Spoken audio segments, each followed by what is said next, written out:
Breaking خبر بھی لے لیں ہمارے سے کہ اس سے پہلے کہ وہ آپ لوگوں کو 2 یا 3 دن کے بعد پتہ چلے، وہ ہم آج ہی بریک کر دیتے ہیں۔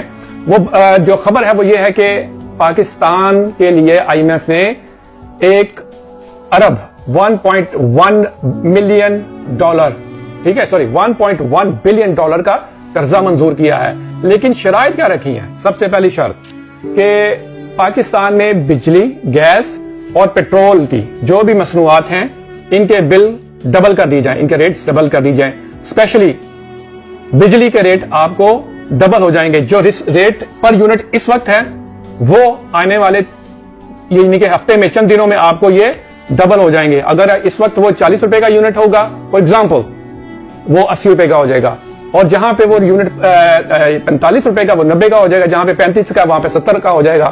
تو جناب یہ ڈبل ہونے جا رہے ہیں تمام ریٹس۔ دوسری جو بڑی شرط انہوں نے کہا ہے کہ آپ پاکستان کے تمام جو معدنیات ہیں جس میں تانبا ہے اور دوسرے پیٹرولیم کی جو ریسرچ ہوتی ہے ان کو نکالنے کے لیے وہ آپ نہیں کریں گے، بند کر دیں گے۔ تیسری جو بڑی میجر جو انہوں نے شرط رکھی ہے وہ یہ ہے کہ ہم جس ملک کی یا جن ممالک کی طرف اشارہ کریں گے تم لوگوں نے ان کی طرف جانا ہے اور ان سے ہدایت لے کے ڈکٹیشن لے کر اپنے ملک میں وہ رجیم چینج کرنا ہے جن کے بارے میں وہ کہیں گے، اور حکومت میں وہ لوگ تم وہ لے کر آئے گے جو وہ ممالک کہیں گے جن کو ہم ریکمینڈ کریں گے۔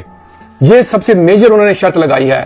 تو ویسے بھی پاکستان کے جو بجلی اور یہ گیس اور پیٹرول کے جو ریٹس ہیں ڈبل تو پہلے ہی ہیں، اب اس جو موجودہ ریٹوں سے ڈبل ہوں گے۔ موجودہ ریٹ پہ بھی لوگوں کی چیخیں نکل رہی ہیں، لیکن عوام ابھی تک باہر نہیں نکل رہی، چپ کر کے بیٹھی ہوئی ہے۔